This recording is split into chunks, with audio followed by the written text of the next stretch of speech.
같이 볼 말씀은 느헤미야 4장 1절부터 14절인데요.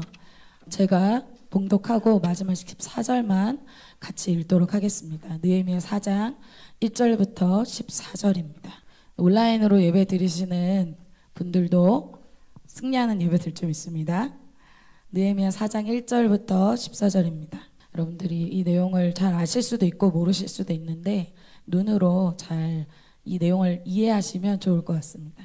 산발랏이 우리가 성을 건축한다함을 듣고 크게 분노하여 유다 사람들을 비웃으며 자기 형제들과 사마리아 군대 앞에서 일러 말하되 이 미약한 유다 사람들이 하는 일이 무엇인가? 스스로 견고하게 하려는가? 제사를 드리려는가? 하루의 일을 마치려는가? 불탄 돌을 흙 무더기에서 다시 일으키려는가? 하고 암몬 사람 도비아는 곁에 있다가 이르되 그들이 건축하는 돌 성벽은 여호가 올라가도 곧 무너지리라 하더라.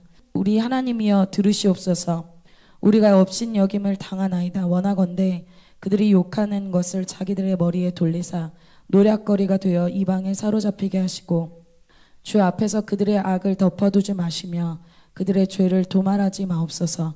그들이 건축하는 자 앞에서 주를 노하시게 하였음이니이다 하고 이에 우리가 성을 건축하여 전부가 연결되고 높이가 절반에 이르렀으니 이는 백성이 마음들여 일을 하였음이니라.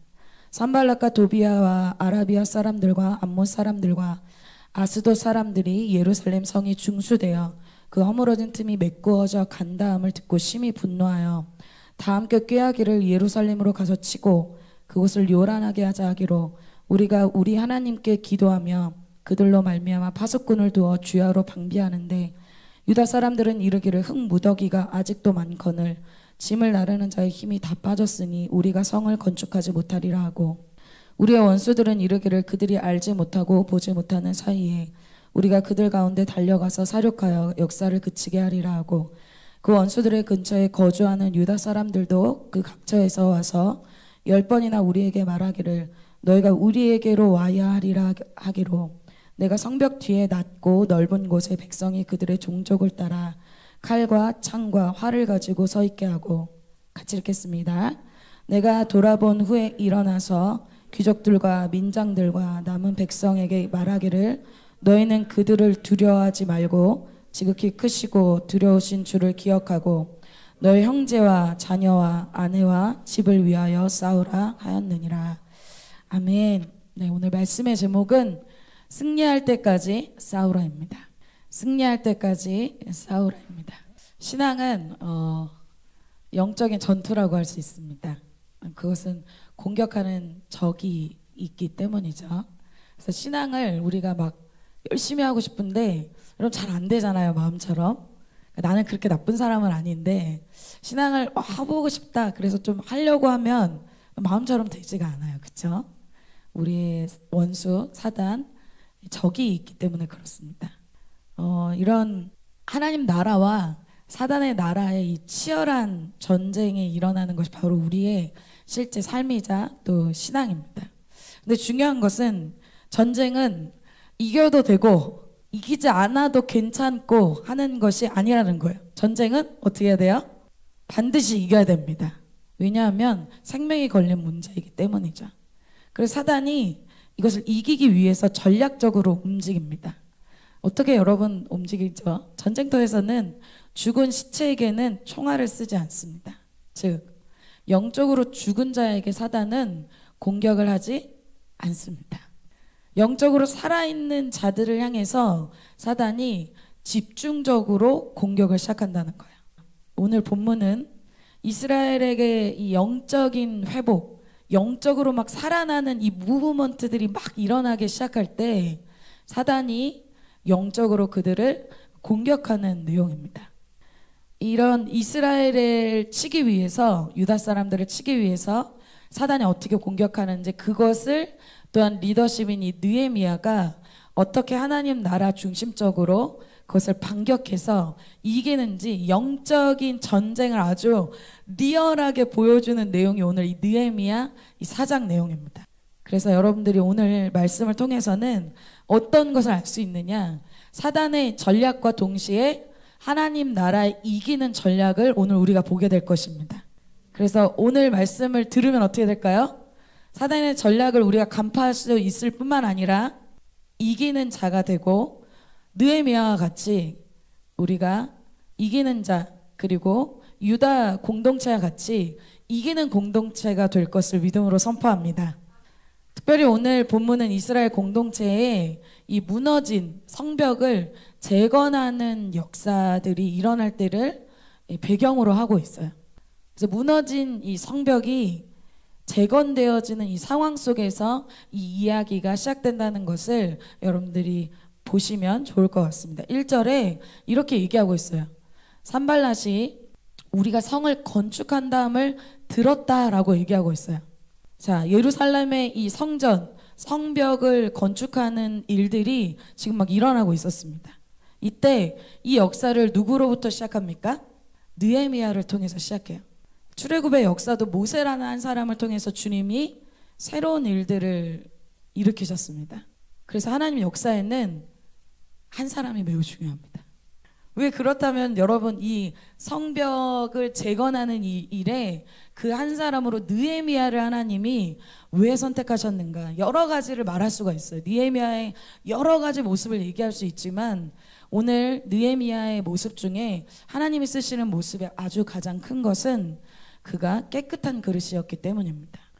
무엇이 깨끗했을까요? 1장부터 2장까지가 느헤미야의 모습에 대해서 이야기를 하는데요. 여러분 이 내용을 아시는 분들도 있지만 이 느헤미야의 이야기를 모르시는 분들이 대부분입니다. 요번에 여러분 한번 설 연휴 때 한번 느헤미야를 한번 읽어보세요. 굉장히 재밌고 굉장히 영적인 원리가 많이 담겨져 있습니다. 1장에서 2장까지 내용을 보면 느헤미야가 자기 형제 하나니에게 이 예루살렘 성벽이 엄청나게 회파됐고 사람들이 유다 백성들이 고난당했다는 소식을 듣게 됩니다. 그 소식을 듣자마자 이제 느헤미야가 기도를 시작하는데 이 기도를 4개월간 해요.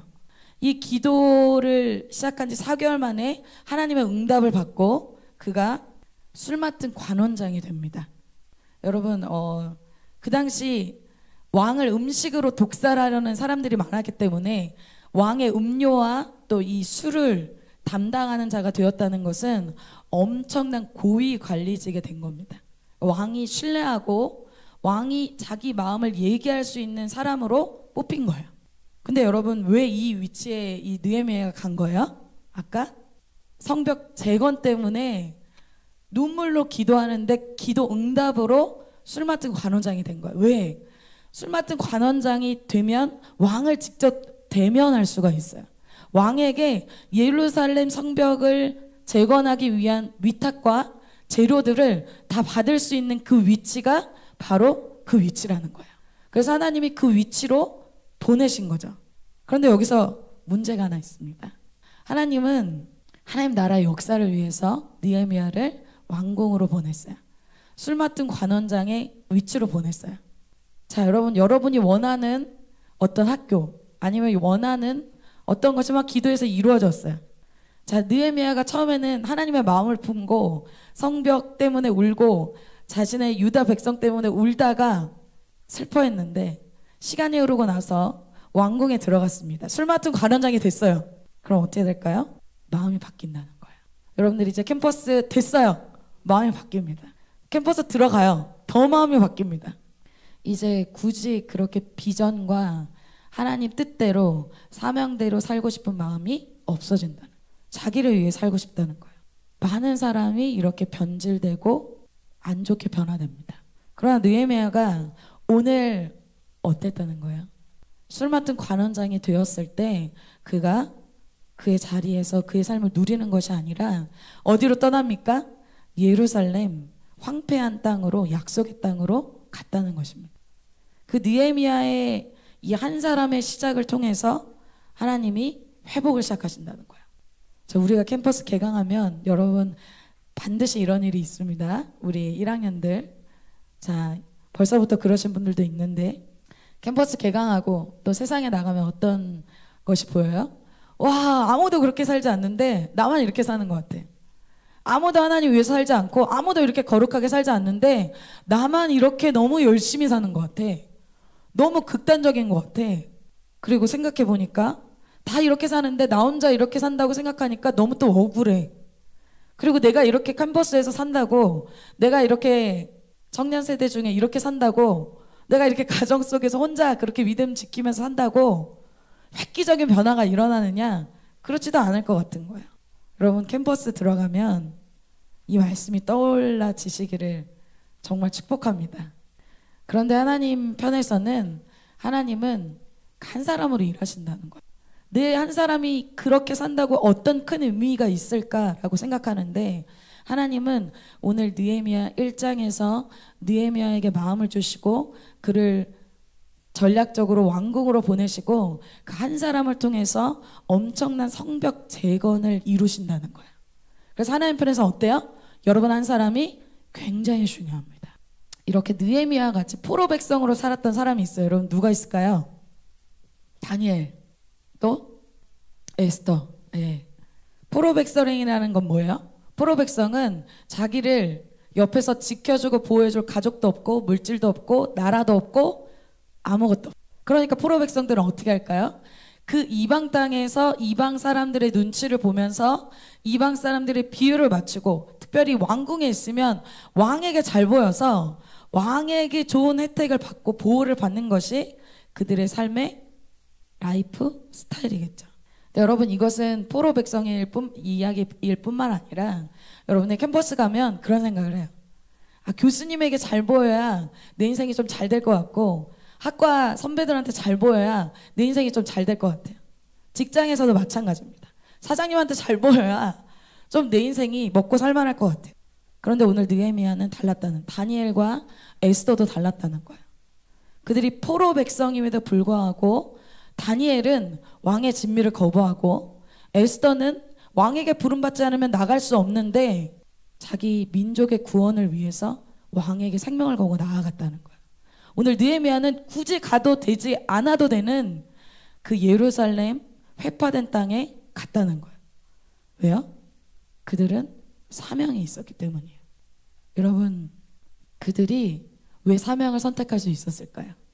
그들의 그릇이 깨끗했기 때문입니다.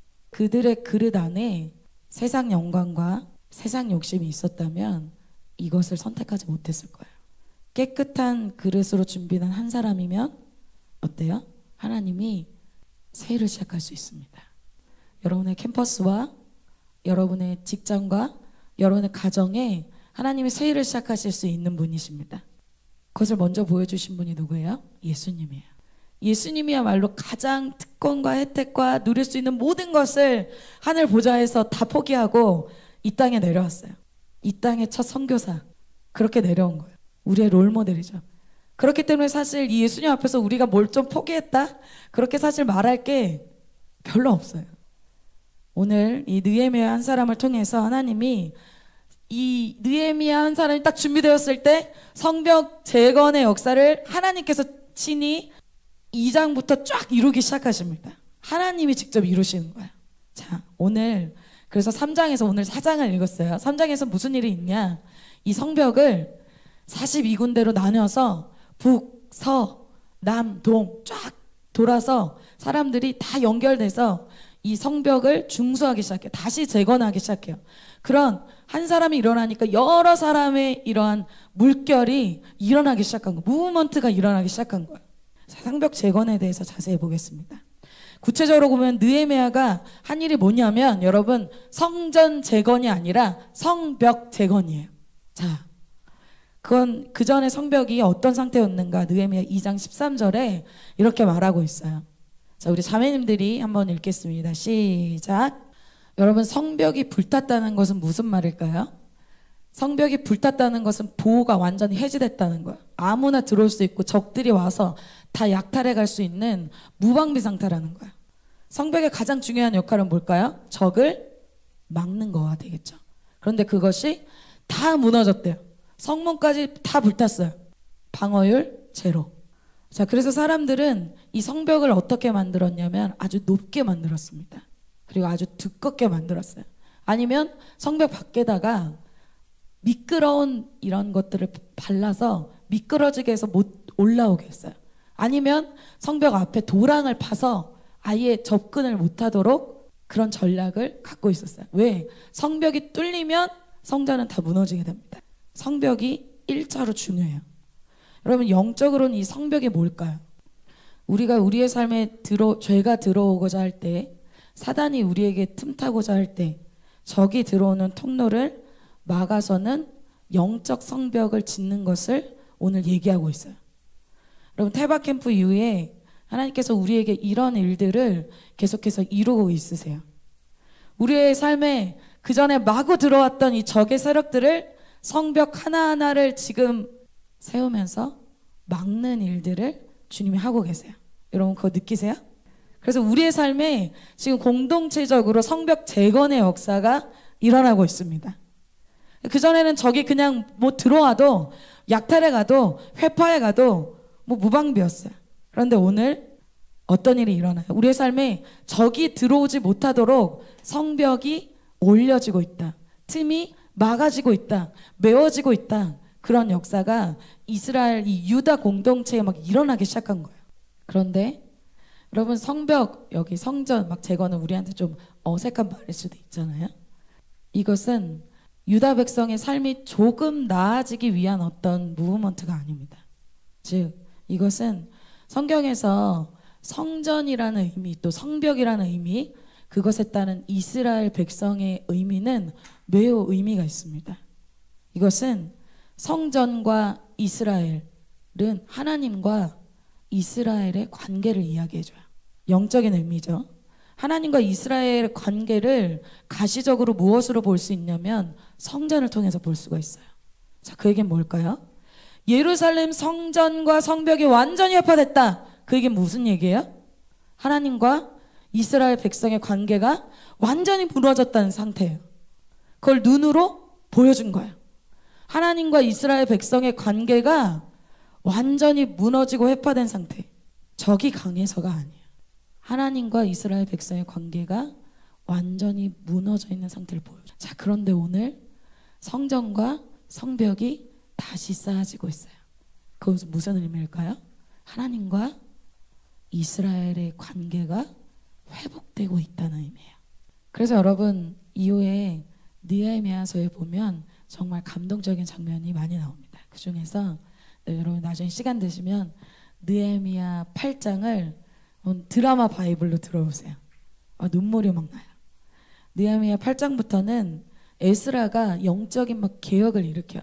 그래서 에스라가 말씀을 이 백성들 가운데 와서 펴기 시작합니다. 그러니까 백성들이 다 일어나요. 그 말씀을 듣기 위해서. 하나님의 말씀에 대한 청종하는 자세. 에스라가 하나님 말씀을 전하자 그들이 막 울기 시작해요. 하나님 앞에서 죄를 막 고백하기 시작해요. 말씀 앞에서 그들이 회개의 역사가 막 일어나기 시작해요. 그것이 오늘 4장 지나서 나중에 8장에 일어납니다. 그렇다면 사단의 편에서는 지금 이 성전과 성벽 건축이 일어나고 이후에 사단의 이 공격들이 다 와해되고 없어지고 이제 하나님의 백성과 하나님과의 관계가 회복되는 영적 부흥기 전환기에 사단이 가만히 있을까요? 있지 않습니다. 반격이 시작된다는 거죠. 오늘 그 영적 전투를 보고자 합니다. 성벽 재건을 어떻게 이 사단이 방해하고 느헤미야가 그것을 어떻게 이기는가 그것을 두 번째로 보고자 합니다. 오늘 방해하는 자들이 나타나는데 그러니까 대표적으로 누구냐면 산발락과 도비아라는 사람들입니다. 그래서 우리가 영적으로 회복되고 새롭게 되고자 할 때 사단이 가만두지 않는다라는 거예요. 그 역사를 적극적으로 방해하는데 오늘 보고자 하는 건 1차, 2차, 3차까지 방해를 해요. 그런데 이기고 또 이기는 역사가 일어납니다. 우리에게 이런 역사가 일어날 줄 믿습니다. 1차 전투는 어떻게 사단이 방해하는가? 우리가 첫 번째로 아까 산발락과 도비아에 대해서 얘기했는데 구체적으로는 그들이 어떤 무기로 우리에게 공격하는가를 먼저 보도록 하겠습니다. 적의 무기에 대해서 먼저 보도록 할게요. 네, 1절과 2절을 보면 그걸 알 수 있어요. 1절 산발랏이 성벽 재건을 하는 것을 딱 들었을 때 어떻게 해요? 비웃었대요. 말도 안 되는 지금 뭐 하는 거야. 그리고 2절에 어땠대요? 자기 형제들과 사마리아 군대 앞에서 일러 말하되 이 미약한 유다 사람들이 하는 일이 무엇인가? 스스로 경고하게 하려는가? 제사를 드리려는가? 하루의 일을 마치려는가?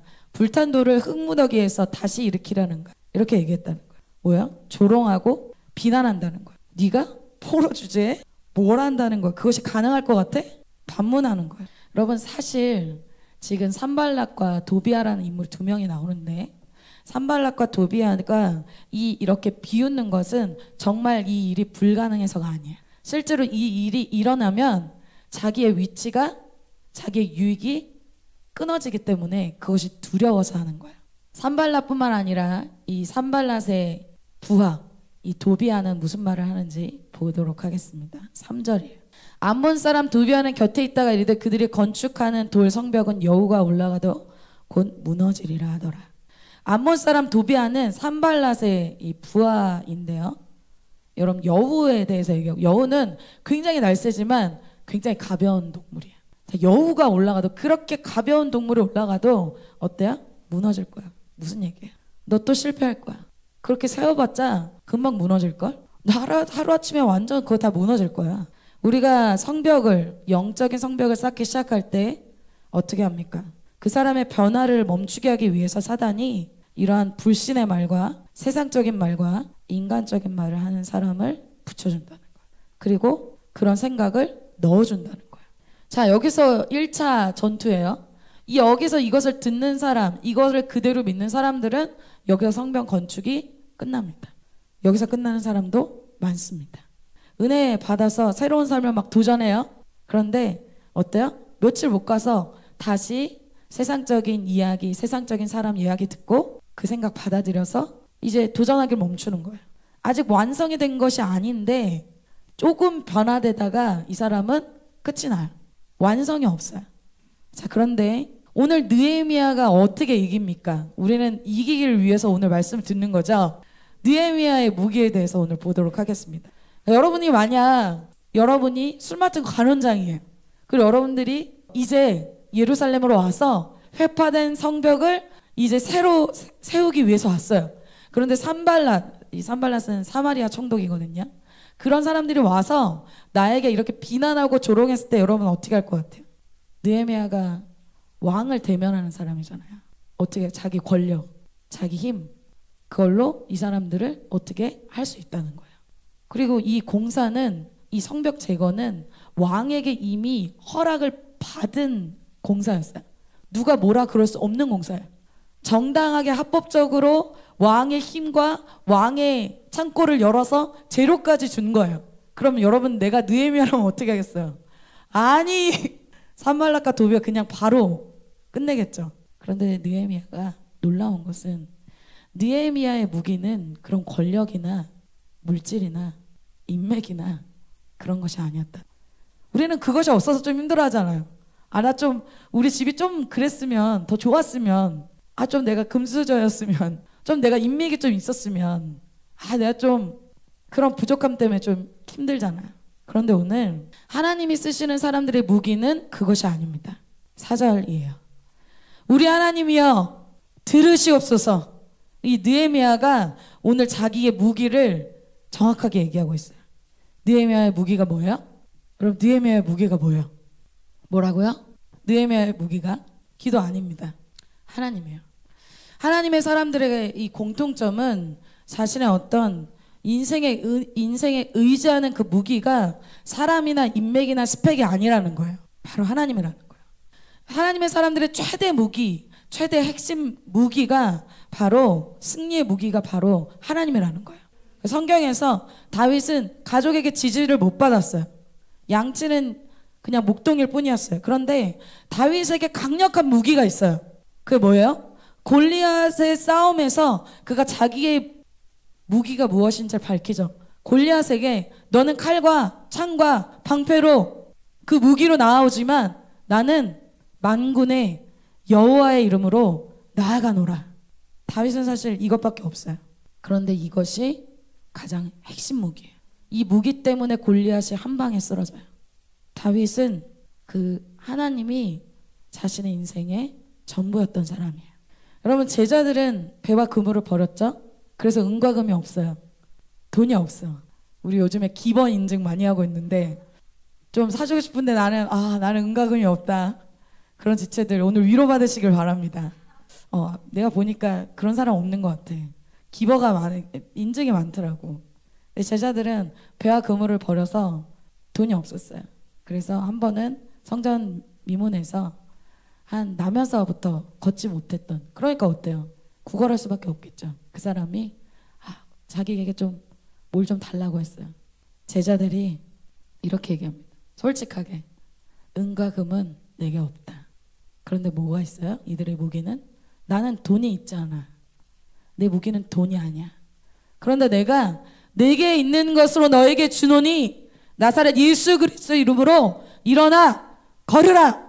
그러니까 어때요? 잠깐 오늘 한 끼 먹을 그 돈, 잠깐 있다가 이 땅에서 잠깐 사는 그때의 돈, 그것이 아니라 나의 인생에 구원을 주시고 근본적으로 나의 인생을 바꿔줄 뭘 줬다는 거예요. 예수 그리스도를 줬다는 거예요. 그게 그들의 무기예요. 하나님의 사람들의 무기는 스펙이나 돈이나 자기의 뭐가 아니에요. 하나님이 나의 무기가 되어야 돼요. 여러분, 제가 왜 이 이야기를 할까요?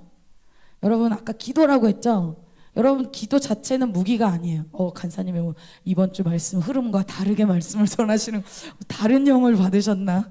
여러분, 기도는 불교에서도 해요. 3000배 해요. 여러분, 제가 무슬림들 요번에 가서 보니까 모스크 들어가서 기도하는 걸 실제로 봤어요. 우리보다 더 경건하게 기도해요. 바닥에 얼굴을 묻고 완전히 엎드려져서 기도해요. 그게 무슬림들의 기도예요. 그런데 여러분, 기도라는 것이 중요하지 않아요. 기도의 대상이 중요하다는 거예요. 우리가 정말 기도할 때 내가 진짜 의지하는 대상이 하나님이 아니라면 어때요? 여러분 막 3시간씩 막 기도해. 나 오늘 막 진짜 1시간 정말 기도 많이 했어. 근데 여러분 딱 뒤돌아서면 어때요? 내 인생 진짜 하나님 책임져 줄까? 불안한 거예요. 염려가 되는 거예요. 기도의 대상이 뭔지도 모르고 누구인지도 모르고 그냥 기도라는 행위에 내가 1시간, 3시간 했어. 여러분 그건 무슬림도 하고 불교에서도 하는 거예요. 뭘 얘기하는 거예요? 진짜 여러분 마음에 의지하는 게 뭔지를 알아야 된다는 거예요. 정말 우리의 무기는 살아계셔서 나의 인생을 알고 있고 나의 형편을 알고 있고 나의 지금 일어나는 사건을 알고 계신 살아계신 하나님을 진짜 믿는 게 신앙이에요. 여러분 이것이 이론이 되지 않기를 원해요. 그래서 여러분 말씀 들을 때 종교적인 사람은 어때요? 오늘 말씀 들어 또 기도하라는 말씀이네. 이제 나중에 말씀 교제할 때 기도하겠습니다 이렇게 나누면 되겠네. 정말 하나님을 비인격적으로 대하는 거예요. 여러분 오늘 느헤미야가 자기에게 진짜 어떤 사건이 딱 일어났을 때 산발락과 도비야가 자기를 막 비난하잖아요. 자존심을 확 상하게 하잖아요. 이 이야기를 듣자마자 느헤미야가 어떻게 합니까? 우리 하나님이여 들으시옵소서 이렇게 얘기한다. 느헤미야는 어려움이 올 때 바로 하나님께 간다는 거예요. 여러분이 어려움이 올 때 무엇을 찾아갑니까? 진짜 여러분이 찾아가는 대상이 누구냐는 거예요. 기도는 실컷 막 몇 시간씩 하고 진짜 어려움이 올 때 찾아가는 게 누구냐는 거예요. 그것을 알아야 된다는 거예요. 4절에 이렇게 얘기해요. 우리 하나님이여 들으시옵소서. 우리가 업신여김을 당하나이다. 원하건대 그들이 욕하는 것을 자기들의 머리에 돌리사 노략거리가 되어서 이방에 사로잡히게 하시고 얘기했어요. 여러분 이 모습이 어때요? 아이가 아버지께 달려가서 막 사건을 얘기하는 거예요. 아버지 제가 업신여김을 당했습니다.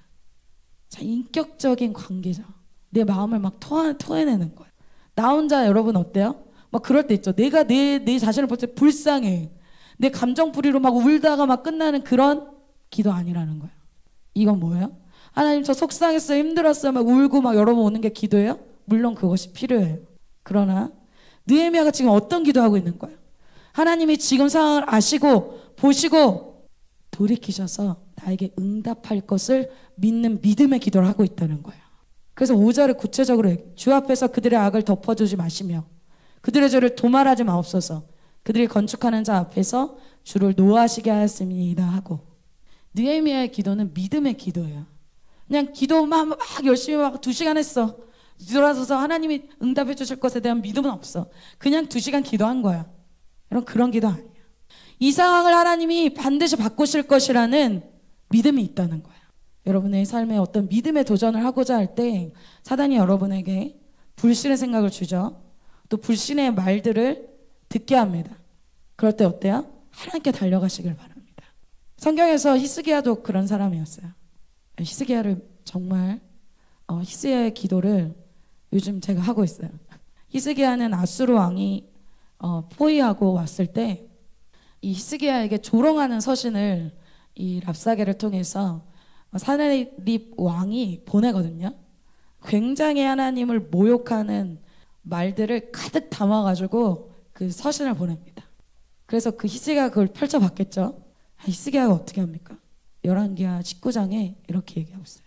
히스기야가 사자의 손에서 편지를 받아보고 여호와의 성전에 올라가서 히스기야가 어때요? 그 편지를 여호와 앞에 펴놨대요. 딱 펼쳐놓은 거예요. 하나님이 내 눈앞에 있는 것처럼. 하나님, 이 편지 보십시오. 자, 15절. 그 앞에서 히스기야가 기도하여 이르되 그룹들 위에 계신 이스라엘 하나님 여호와여, 주는 천하 만국의 홀로 하나님이시라. 주께서 천지를 만드셨나이다. 16절. 여호와여, 귀를 기울여 들으시옵소서. 지금 내 기도를 주님이 들으신다는 걸 믿고 이렇게 얘기하는 거예요. 그리고 어때요? 눈을 떠서 보시옵소서. 이 편지를 보라는 거예요. 사네립이 살아계신 하나님을 이 비방하러 보낸 말을 들으시옵소서. 어떻게 해요? 하나님이 들으시고 보고 알고 있다는 것을 정확하게 믿고 있다는 거예요. 그래서 제가 최근에 기도실에 들어가서 하나님, 이 느헤미야랑 히스기야 따라하기. 그래서 제가 무릎을 꿇고 하나님, 이런 일이 있었습니다. 주님 아시죠? 주님, 사람을 상대로 하지 않고 기도실에 가서 기도하기 시작해서 비방하는 말들, 이상한 말들, 조롱하는 말들, 하나님에 대해서 또 하나님의 사역에 대해서 제가 우리가 이런 하나님 앞에서 기도해야 될 줄 믿습니다. 이번 주에 그런 선택을 하게 하셔서 되게 감사한 것 같아요. 예전에는 저는 사실 혈과육으로 반응했던 사람이거든요.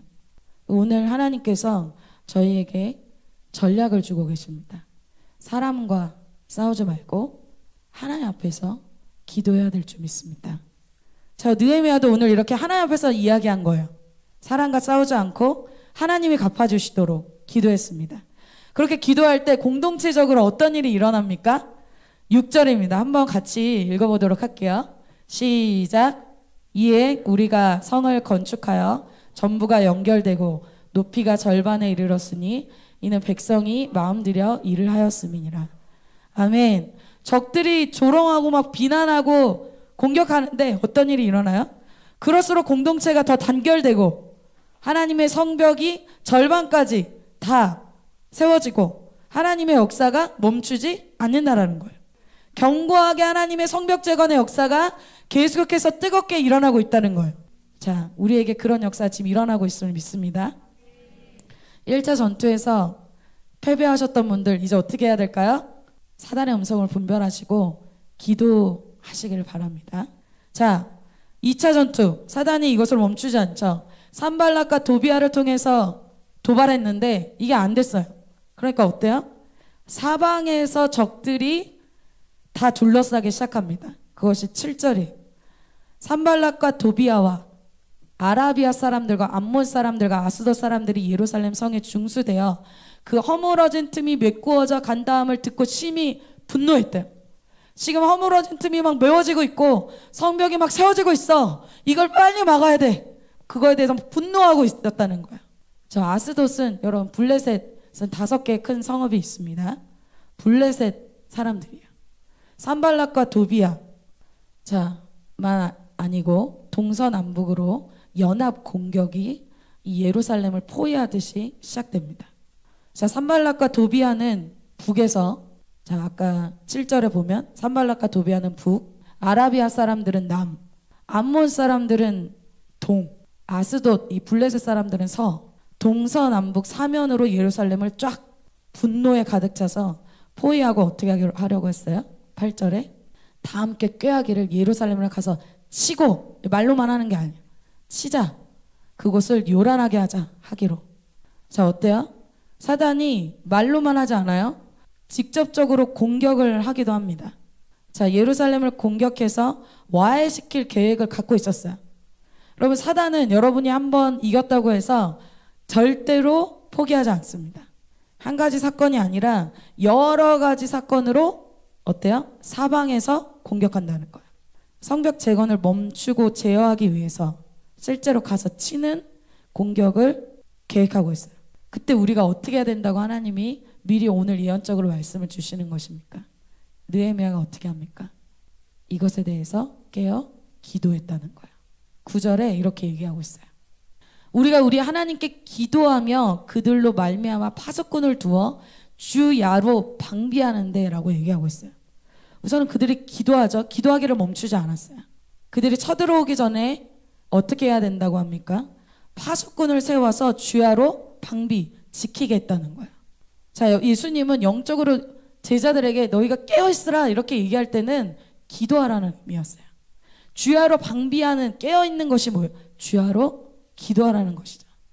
여러분 제가 요즘에 좀 교회에 정말 이 기도의 바람이 불고 있는데 교회 가운데 정말 셀 가운데 막 뜨겁게 기도하고 셀 가운데 막 산기도 다니고 막 요즘에 그러면서 우리 셀 그냥 조그만 셀 막 4-5명 뭐 5-6명 그런 곳에서 치유가 막 일어나고 축사가 막 일어나고 있어요. 새벽 미명에 기도하고 또 저녁 늦게까지 기도하는 이런 기도의 이 물결이 막 지금 교회 가운데 일어나고 있잖아요. 제가 어제 말씀을 준비하고 10시에 제 크리오를 봤는데 크리오에서 저는 수련회 온 줄 알았어요. 그 시간에 계셨던 분들 알겠지만 난리가 났어요. 기도실이 자리가 없어요. 너무 뜨거워요. 지금 교회 가운데 하나님이 영적 공기와 지금 영적 수준을 바꾸고 있어요. 그걸 어제 여러분들이 그걸 봤어야 되는데 제가 깜짝 놀랐어요. 자, 그런데 그러한 강력한 기도가 있을 때 어때요? 오히려 더 큰 공격들이 일어난다는 거예요. 근데 그것을 두려워하지 말라는 거죠. 더 공격이 끊어지지 않고 계속되어질 때 어떻게 해라? 더 강력한 주야로 기도하는 그것을 해라 라고 말씀하고 있는 겁니다. 이들이 강력하게 이제 주야로 막 파수꾼까지 세웠어요. 그럼 어때요? 이것도 수포로 돌아가요. 주야로 기도하는 역사가 우리 가운데도 일어날 줄 믿습니다. 자, 마지막 3차 전투로 보여줍니다. 여러분 지금 생각해 보세요. 지금 어떤 상황인지. 지금 상황이 그들이 기도하고 있어요. 성벽 재건하고 있죠. 주야로 파수까지 했어요. 그러니까 이들이 어떨까요? 여러분 어떨 것 같아요? 여러분이 그거 하면 피곤합니다. 그러니까 어때요? 유다 사람들이 이렇게 고백하는 거예요. 10절에 유다 사람들은 이르기를 흙무더기가 아직도 많거늘 일이 많다는 거예요. 집을 나르는 자와 힘이 다 빠졌어요. 우리가 성을 건축하지 못할 것 같아요. 이렇게 얘기하는 거예요. 너무 피곤해.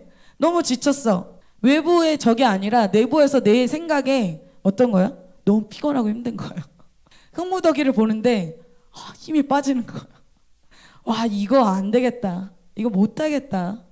그런 생각 든다는 거예요. 그런데 와중에 그런 생각까지 드는 그 와중에 또 적의 소식이 들리네. 11절에 이렇게 얘기하고 있어요. 우리의 원수들은 이르기를 그들이 알지 못하고 보지 못하는 사이에 우리가 기습하자는 그들 가운데 달려 들어가서 살육하여 역사를 그치게 하리라. 안 그래도 지금 지쳤는데 또 기습을 한대요. 그러니까 어때요? 지친다. 그런데 이것은 산발락과 도비아가 퍼뜨린 이야기입니다. 이때 유다 사람들의 마음이 피곤하고 어려운 틈을 타서 영적 전투가 아주 치열한 이 틈을 타서 약한 마음이 들 때 이때 사단이 쓰는 무기가 있습니다. 그것은 가까운 유다 사람들을 통해서 공격하게 된다는 것이죠. 적들이 아니에요. 이들 같은 민족 유다 사람들 친구를 통해서 공격한다는 거예요. 12절에 이렇게 얘기해요. 그 원수들의 근처에 거주하는 유다 사람이라고 얘기해요. 그 원수들 아까 막 블레셋 뭐 암몬 여러 그 원수들의 근처에서 거주해요. 이 사람들 유다 사람들. 이 사람들은 성벽 재건에 참여하지 않은 사람들이에요. 그 사람들이 딱 듣자 하니까 원수들 근처에 사니까 원수들에게 들리는 소문이 있어요. 이제 기습작전이 있다더라. 예루살렘이 이제 공격당한다는 것을 유다 사람들이 들은 거예요. 그러니까 유다 사람들이 이들을 찾아가서 예루살렘에 찾아가서 뭐라고 얘기해요? 여기 기습작전이 이제 시작된다니까 여기에 있지 말고 빨리 도망가요. 빨리 우리 쪽으로 오든지 여기 있으면 다 죽습니다. 어때요? 나를 위해 주는 거잖아. 너 그렇게 있다가 네 인생 망해. 너 그러다 죽어. 자, 그들의 마음은 어때요? 사실 진심이죠.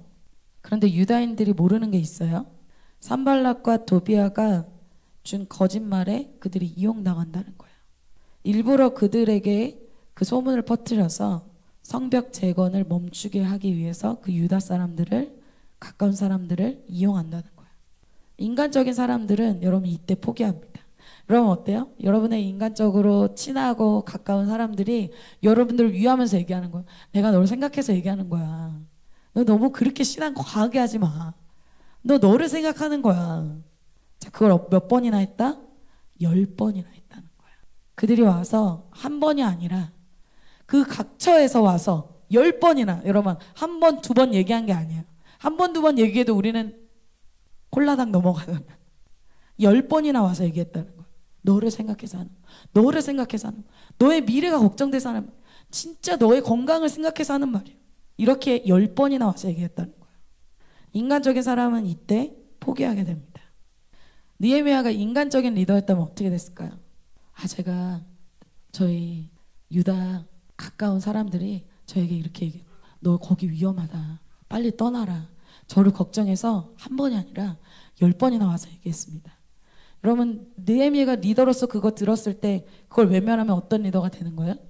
나쁜 리더가 되는 거겠죠. 인간적인 리더라면은 흔들렸을 거예요. 근데 이 느헤미야는 어떻습니까? 그것을 적의 공격으로 아주 정확하게 봤습니다. 그래서 어떻게 해요? 위험하니까 이제 철수하자. 이제 피곤하니까 그만하자. 물러서지 않는다는 거. 어떻게 해요? 더 강하게 무장했다는 거. 마지막입니다. 자기 자리를 이탈하지 않고 그 자리에서 오히려 더 강력하게 무장하도록 그들에게 요청합니다. 13절입니다. 내가 성벽 뒤에 낮고 넓은 곳에 백성이 그들의 종족을 따라 칼과 창과 활을 가지고 서 있게 하고, 칼과 창과 활을 가지고 서 있게 했다는 거예요. 여러분, 이것은 뭐예요? 칼 찌르고, 창도 찌르고, 활 쏘고 다 공격 무기예요. 이제 수비하는 정도가 아니라 공격하는 태세로 갖추고 있다는 거죠. 여러분, 에베소서에 보면 영적인 무기들이 나와요. 그런데 다 수비하는 무기예요. 그냥 딱 하나만 공격 무기가 있어요. 뭐가 있어요? 말씀의 검. 그것만 공격 무기예요. 검, 찌르는 거. 그래서 사단의 전략들을 찌르고 간파해서 악한 영들을 드러내는 거, 뽑아내는 거, 그것을 다 가르고 잘라내는 거, 그것이 말씀의 능력입니다. 여러분, 그거 믿으세요? 그걸 한다는 거예요. 지금 뭐래요? 기도만 하는 것이 아니라 우리에게 무엇이 있어야 된다? 이 공격 무기인 말씀이 있어야 된다는 거예요. 우리는 말씀으로 적의 공격을 이겨낼 수 있어요. 예수님도 광야에서 사단의 공격을 어떻게 이겼습니까? 힘으로 이겼어요? 예수님은 40을 금식했어요. 힘으로 이기는 게 아니기 때문이에요. 말씀으로 사단의 공격을 이겼습니다. 근데 여러분, 그렇게 물어보시는 분들이 있어요. 왜 주일 예배 한 번이면 되지? 우리에게 이렇게 막 목요 예배도 드리고 금요 예배 드리고 큐티도 왜 이거 해야 됩니까? 주간의 말씀이 왜 필요합니까? 여러분, 그럴 수 있죠. 왜 이것이 필요해요? 계속 사단이 공격하기 때문에 우리에게 주시는 그때 그 시에 영적 레마의 이 말씀이 없으면 어떻게 돼요? 하루아침에도 무너진다는 거예요. 우리의 상황을 말씀을 통해서 지금 분별할 수 있게 돼요. 그리고 적의 공격을 무효화시킬 수 있다는 거예요. 무엇을 통해서? 말씀을 통해서. 지금이 어떤 상황인지 어때요? 영적으로 보게 된다는 거예요. 내 옆에서 하는 사람들의 말이 영적으로 들리기 시작한다는 거예요. 내게 지금 일어나는 일들이 영적으로 해석되기 시작한다는 거예요.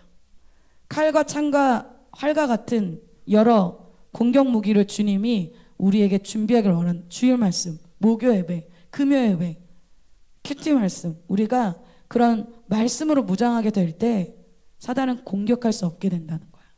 그리고 마지막으로 그들에게 영적 전쟁에서 기억해야 될 것이 있다고 느헤미야는 얘기해요. 14절입니다. 형제님들이 한번 읽어주실까요? 시작. 아멘. 여러분, 우리가 막 1차, 2차, 막 3차 막 이런 하나님의 공격을 들으면 사단이 뭐 어마어마하게 막 큰 것처럼 느껴지지만 사단은 어차피 하나님의 허락 안에서만 움직일 수 있는 존재입니다. 그래서 오늘 영적 리더인 이 느헤미야는 뭐라고 얘기해요? 하나님을 기억하라는 거예요. 어떤 하나님? 너희는 그들을 두려워하지 말고 지극히 크시고 두려우신 그 하나님을 기억하라고 얘기하고 있어요. 적과 사람과 사단을 두려워하지 말고 지극히 크시고 놀라우신 그 주님을 기억하라고 싸우라고 말합니다. 그래서 우리가 하나님 안에서 사명을 지키고 또 믿음을 지킬 때 그 외의 일들은 어때요? 우리가 말씀과 기도로 나아갈 때 그 외에 적들을 치는 그 일들, 실제 일들은 누가 하신다? 하나님이 하시겠다고 약속하는 겁니다. 자, 결론이에요. 느헤미야의 이 성벽 건축의 역사에 방해가 계속 있었어요. 그러나 느헤미야는 방해가 있다고 해서 하나님의 성벽 재건을 멈추지 않았습니다. 오히려 승리할 때까지 더 강하게 말씀과 기도를 붙들었다는 거예요. 여러분, 이제 내일 오늘 저녁부터 여러분에게 영적 전쟁이 아주 강력하게 시작될 것이라고 저는 믿는데, 이제 연휴가 시작돼요. 사단에게 문을 확 열어준 날이 될 수도 있고, 아니면 성벽 이제 안 져도 돼. 곧 개강 앞두고 있습니다. 우리의 영적인 성벽이 건축되는 이때에 그 역사를 멈추지 마시고 승리할 때까지 싸우셔서 여러분 승리하시는, 정말 이기는 자가 되시는 2024년 2월이 저에게 또 공동체적으로 그 승리가 임하게 될 줄 믿습니다.